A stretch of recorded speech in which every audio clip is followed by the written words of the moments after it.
Izin bertanya, yang pertama itu tanggapan Bapak seperti apa terkait yang pertama?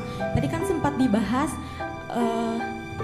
oh ya sebelumnya izin memperkenalkan diri, saya Tria Suryani dari Administrasi Publik. Pertanyaan pertama saya itu terkait tadi yang sempat dibahas mengenai pembangunan infrastruktur IKN. Nah, itu kan itu berdampak pada suhu atau polusi di Indonesia kan. Tetapi yang kita lihat dengan bertambahnya penduduk di Indonesia sendiri itu kan memerlukan tempat tinggal, wilayah, tanah yang sifatnya tetap.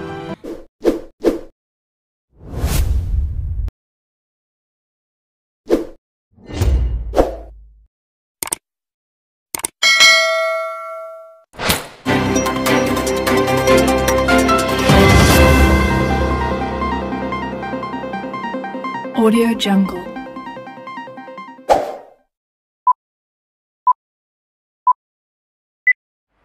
Tes.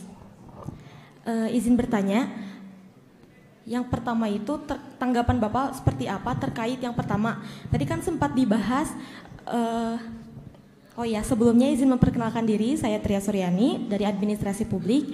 Pertanyaan pertama saya itu terkait tadi yang sempat dibahas mengenai pembangunan infrastruktur IKN.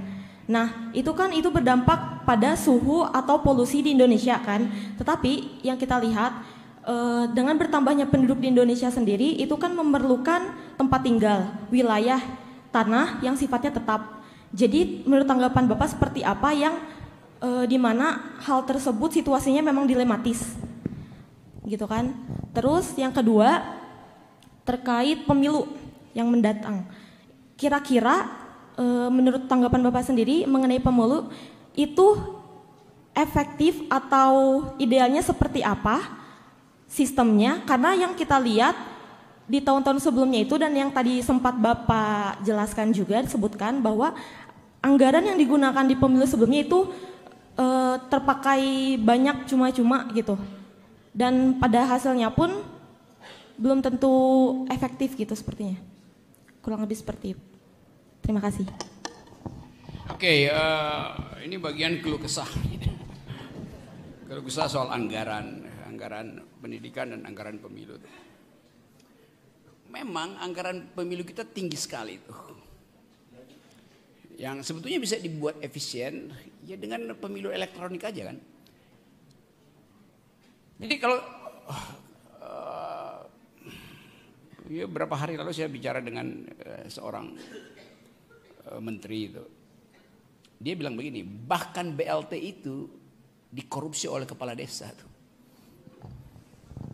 Dana desa yang 1 miliar juga dikorupsi itu. Tetapi itu sengaja dibiarkan. Karena itu pelumas untuk main politik. Kan itu soalnya kan. Tetapi kita mesti percaya bahwa bangsa ini punya semacam standar etik yang makin lama makin bagus. Kemarin di Jawa itu ada slogan di kampung itu ada tulisan, kami menerima serangan fajar. Udah terang-terangan. Bukan, jadi kalau orang tulis begitu artinya dia mau ledek politisi kan. Silakan kasih amplop serangan fajar, kami terima, tapi kami nggak akan pilih itu. Jadi itu satire yang luar biasa dari kecerdasan masyarakat bawah. Kami menerima serangan fajar karena ada kesulitan ekonomi. Tapi nggak ada janji mereka akan memilih itu. Apa namanya, duit ora payu itu. Uang tak berguna, uang tak berguna, uang tak berharga, kan ada viral begituan. Jadi ada pemberontakan etis dari masyarakat bawah yang menganggap bahwa permainan uang itu udah jauh sekali. Nah itu yang kemudian terkait dengan soal sekarang, soal reformasi kepolisian, soal disiplin di dalam kemiliteran, yang orang kembali menginginkan agar supaya pulihkan satu isu besar, yaitu profesionalisme itu harusnya diutamakan sebelum orang main-main uang itu. Saya lagi mendorong proposal-proposal. Kita di Jakarta ada komunitas yang lagi bikin proposal untuk Pak Sigit minta Kapolri. Apa proposal masyarakat akademis? Kita bisa kumpulkan juga di sini. proposal masyarakat akademis tentang reformasi TNI, reformasi polisi itu. Karena kita mau kembalikan polisi itu di dalam sphere of yang disebut sebagai the supremacy of civilian value. Polisi datang dari masyarakat sipil, kemudian dipersenjatai untuk memberi rasa aman itu. Nah, kasus kemarin membuat orang berpikir dari soal Malang kok jadi kacau ya. Tapi kita masih bisa benahi. Kan nggak mungkin kita menganggap bangsa ini nggak bisa, nggak punya aparat yang menjamin rasa aman saya tuh. Saya ingin ada rasa aman tuh. Jadi publik kembali untuk memperlihatkan bahwa ada tuntutan, ada ethical imperative yang menginginkan Indonesia ditata kembali itu. Jadi itu prinsip. Termasuk soal tadi ada affirmative action justru pada dunia pendidikan tuh. Beberapa tempat saya kasih ke kuliah umum dan anggota-anggota DPR mengeluhkan bahwa dana aspiratif itu makin lama makin tidak bisa dipertanggungjawabkan. Apalagi di daerah itu, apa namanya, dana kunjungan ya itu kalau anggota DPR pusat satu hari dia boleh pakai 1 juta rupiah. Kalau di daerah anggota DPRD-nya itu cuma boleh 100.000. Itu kan ngaco. Yang harus punya dana untuk kunjungan ke konstituen justru anggota DPR di daerah. Kan anggota pusat itu nggak ada misalnya tetangga yang tiba-tiba nyelonong tengah malam ke anggota DPRD minta bantuan untuk minjem mobil karena istrinya mau melahirkan, terpaksa dikasih. Ada yang mengalami kesulitan beasiswa, anggota DPRD daerah itu yang paling tahu keadaan lokal masyarakatnya, bukan anggota DPR pusat. Anggota DPR pusat kalau reses pergi ke daerah, udah lakukan kunjungan kerja, buktinya apa? Foto aja. Dia nggak kerja, yang penting udah ada foto, bukti bahwa kunjungan kerja. Jadi ketidakadilan itu ada di dalam cara kita melihat fungsi utamanya apa itu. Pak Kapolri tentu punya kebijakan tentang keamanan, tetapi pengetahuan tentang potensi ketidakamanan ada pada Pak Kapolsek. Itu artinya pembekalan logistik, pembekalan sistem harus ada di tempat yang paling lokal. Sama dengan soal beasiswa itu. Hak dari UMI ini untuk dapat beasiswa. Tetapi dianggap ini kan bukan negeri, swasta. Karena itu ya cari duit sendiri tuh. Lo enggak ada pembedaan dalam undang-undang dasar bahwa kami hanya akan mencerdaskan rakyat Indonesia yang sekolah negeri. Enggak. Cerdaskan rakyat Indonesia dimanapun dia berada. Mau sekolah di UMI, mau sekolah di MIU, enggak penting itu. Yang penting dia ingin sekolah. Anak-anak yang ingin sekolah justru datang dari bagian-bagian yang seperti yang diasuh oleh Muhammadiyah tuh, yang merasa bahwa kedekatan kultural dengan Muhammadiyah karena bapaknya Muhammadiyah, ibunya Muhammadiyah tuh, kan bukan dipilih oleh anaknya untuk sekolah swasta sebetulnya tuh. Nah karena itu dana itu mesti bisa diakses secara sama tuh. Apalagi berkali-kali saya dapat keluhan dari teman-teman guru honorer yang gajinya 300.000 tapi itu mesti 6 bulan pun dia peroleh. Dianggap bahwa ya udah ini kan gaji honorer. Justru yang honorer itu yang mesti dikasih gaji lebih besar. Kan kalau ASN kan ada jaminan pensiun. Kalau honorer nggak ada jaminan, maka dia mesti diberi gaji lebih besar. Tapi kemudian pemerintah pusat mengelak, oke, tapi itu dibebankan pada daerah tuh. Jadi daerah harus membiayai guru-guru honorer ini melalui dana alokasi yang sudah diberi oleh pemerintah. Padahal dari awal pendidikan itu urusan pemerintah pusat. Mencerdaskan kehidupan bangsa itu urusan presiden, bukan urusan wali kota. Dari segi konstitusi itu. Jadi kita tuntut aja bahwa hak saya untuk cerdas harus memungkinkan saya diberi akses pada anggaran. Kan itu intinya. Jadi sekali lagi harus fight terhadap akses itu. Itu penting. Yang kedua tadi apa? Siapa tadi? Apa lagi tadi? Ini tadi terkait bagaimana sistem pemilu yang kira-kira ideal. Iya itu, kita udah pakai sistem pemilu. Ya kalau yang ideal bagi saya sebaiknya negara ini dibikin negara federal aja tuh, kayak Amerika tuh. Kan negara ini terlalu besar sebetulnya tuh. Tapi orang takut nanti kita pecah. Lo nggak pecah. Amerika tuh nggak pernah pecah justru karena unit-unit penyelenggara itu ada di daerah, dikasih kesempatan pada daerah. Kan kita sebetulnya, misalnya, kita ada DPD, tapi DPD nggak punya kewenangan untuk buat undang-undang. Jadi mengapain ada DPD? Padahal DPD lah yang merupakan perwakilan langsung dari aspirasi rakyat. Karena dipilih langsung dari daerah tuh. Kalau anggota DPR kan dipilih melalui partai politik kan, yang udah ada tukar tambahnya, udah ada koneksi-koneksian tuh. Itu intinya tuh. Nah kalau kita ada sistem DPD, maka konsekuensinya negara federal sebetulnya lebih cocok. Kan DPD kita kan jadi kayak senator di Amerika kan. Tapi di Amerika anggota DPD, senator itu punya hak membuat undang-undang, bahkan atas namanya sendiri itu. Misalnya Sakti Act, undang-undang yang disusun dengan kecerdasan rektor UMI, maka diberi nama Undang-Undang Rektor UMI untuk menghargai dia sebagai pembuat undang-undang. Itu anggota DPR di Amerika begitu, senatornya itu akan diberi penghargaan kalau dia bikin rancangan undang-undang yang pro rakyat, diberi nama dia.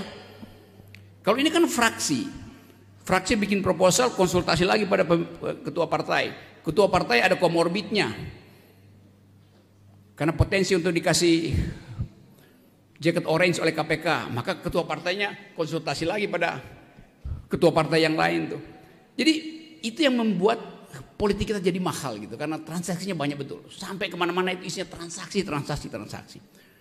Jadi sekali lagi kita ingin pastikan bahwa ini negeri yang sedang mengalami goncangan dalam dua soal. Itu kesosialan kita lagi sangat berbahaya. Setiap saat kita bisa meledak jadi kemarahan. Dan itu akan menyita juga persiapan batin dari TNI, Polri yang melihat bahwa di setiap pojok kota ada ketegangan itu. Nah ini bahayanya kalau universitas tidak menumbuhkan harapan. Jadi universitas punya kemampuan untuk menumbuhkan harapan. Nah saya senang di sini ada pelajaran logika tuh, logika dasar bahkan tuh. Dan itu yang akan membuat kita mampu untuk menapis mana yang logis, mana yang ilogis itu. Nah seringkali logika itu dianggap sebagai ilmu atau pengetahuan tambahan buat SKS aja, enggak. Saya dulu udah usulkan bahwa di Indonesia mestinya dari SMP kelas 3 diajarin logika tuh. Karena itu adalah cara kita untuk berpikir sehat, reasoning. Nah itu sebetulnya poin-poin dasar bahwa pedagogi dasarnya adalah berpikir. Karena itu logika mesti. Di Perancis anak SMP itu diajarin logika. Jadi kita sebetulnya punya kemampuan melebihi negeri lain. Karena kita ada tradisi berdebat. Para pendiri bangsa ini ada pendebat ulung. Walaupun mereka tidak semua lulusan universitas. Tetapi mereka membaca literatur. Yang lebih penting adalah pastikan berpikir logis itu hanya dituntun oleh dalil-dalil logika. Tidak dituntun oleh kepentingan politik macam-macam tuh.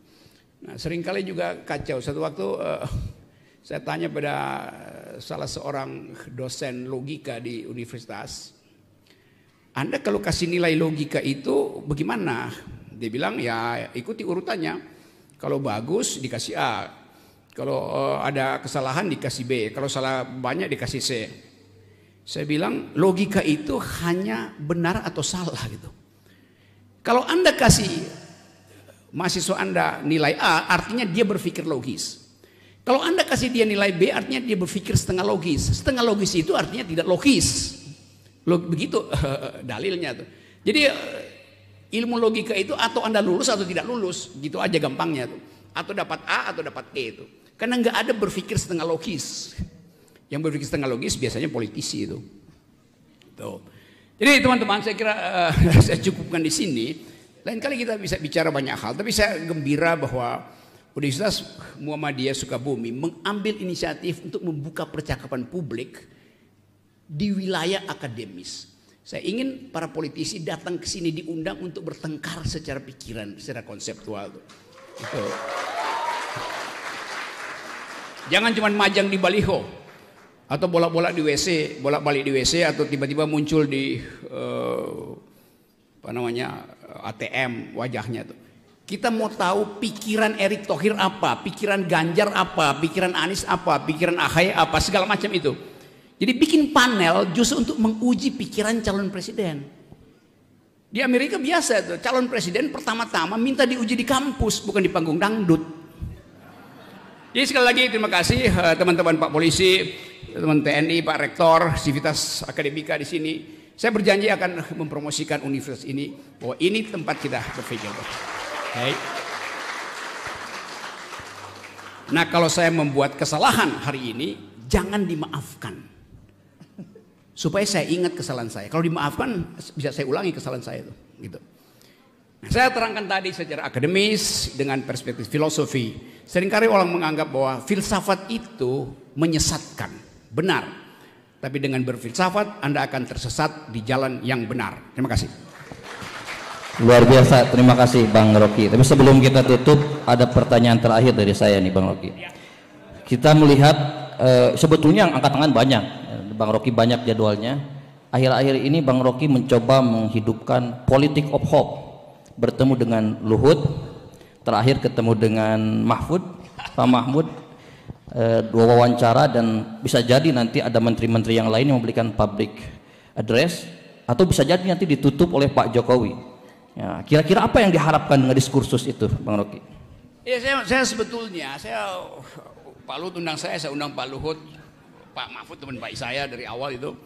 Separuh dari kabinet teman saya sebetulnya. Tapi kan saya terangkan, saya beroposisi bukan untuk memperoleh kekuasaan, tapi untuk mengusir kedunguan dari istana. Itu aja kan. Dan itu saya jujur katakan, kan dulu saya dianggap pro Pak Prabowo tuh. Saya bilang enggak, Pak Prabowo beroposisi dengan Pak Jokowi pada waktu itu, saya juga beroposisi. Tapi motifnya beda. Pak Prabowo beroposisi untuk memperoleh kekuasaan, saya beroposisi untuk menghalangi kedunguan. Saya nggak punya minat kekuasaan lain.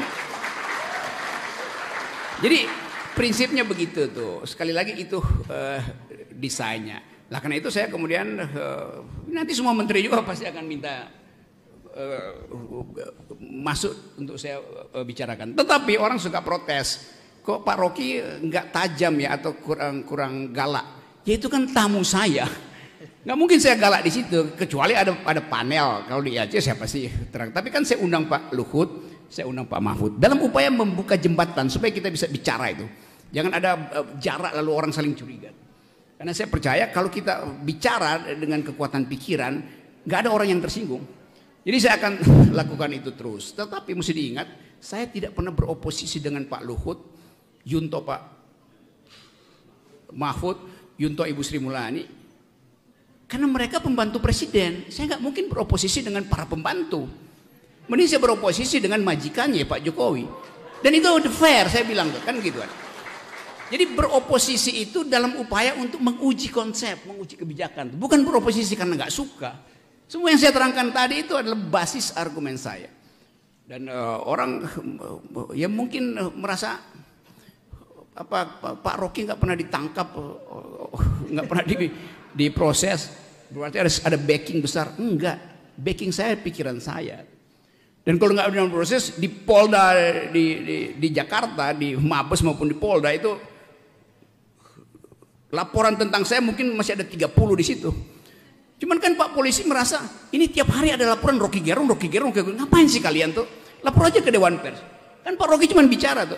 Jadi bahkan polisi bosen buat nerima laporan saya kan. Karena mereka tahu deliknya apa. Rocky Gerung bicara di universitas. Ya biarin aja forum itu yang uji kan. Ngapain dilaporan ke polisi itu? Jadi itu maksudnya. Jadi saya merasa bahwa ya bukan karena polisinya murid saya, tetapi polisi tahu bahwa ya kalau itu delik akademis, pertengkaran akademis, jangan laporin ke polisi. Susah. Satu waktu saya dipanggil Polda Metro Jaya. Pak Rocky, ini ada laporan. Pak Rocky bilang kitab suci itu fiksi. Saya bilang saya nggak bilang begitu. Ini ya yang melapor itu bodoh. Saya bilang bila fiksi itu menimbulkan imajinasi, maka kitab suci adalah fiksi. Imajinasi kita tentang akhirat, imajinasi kita tentang api neraka itu imajinasi. Karena dipenggal dianggap saya bilang kitab suci fiksi. Enggak, saya bilang if and only if. Kan dalam logika ada pengandaian tuh. Mereka yang benci saya bilang Rocky Gerung mengajarkan bahwa kitab suci itu enggak begitu yang saya ucapkan di situ. Bahkan saya bilang kalimat yang sama saya ucapkan di wisuda perwira polisi di Lembang waktu itu. Pak Tito duduk di sebelah saya. Saya kasih ceramah berdua Pak Tito. Saya terangkan itu. Jadi saya bilang kalau saya mau dipersoalkan Pak Tito saya jadiin saksi nanti itu. Mau kalian? Kan karena itu dalil akademis diuji di forum akademis, bukan diuji di petugas reserse kan? Ya, karena itu kemudian mungkin petugasnya lama-lama merasa iya mau nggak ada delik, ngapain lapor-lapor. Lalu petugas bilang begini aja Pak Rocky, kami siapkan whiteboard, Pak Rocky terangin dulu baru kami bertanya. Jadi begitu keadaan. Karena bangsa ini selalu curiga pada pikiran tuh. Saya nggak punya peralatan apa-apa, saya nggak punya partai politik, nggak punya bisnis macam-macam itu. Jadi ngapain curigai pikiran? Jadi sekali lagi saya hanya ingin beredar di tempat di mana dimungkinkan pikiran itu dipertengkarkan. Terima kasih. Terima kasih Bang Rocky.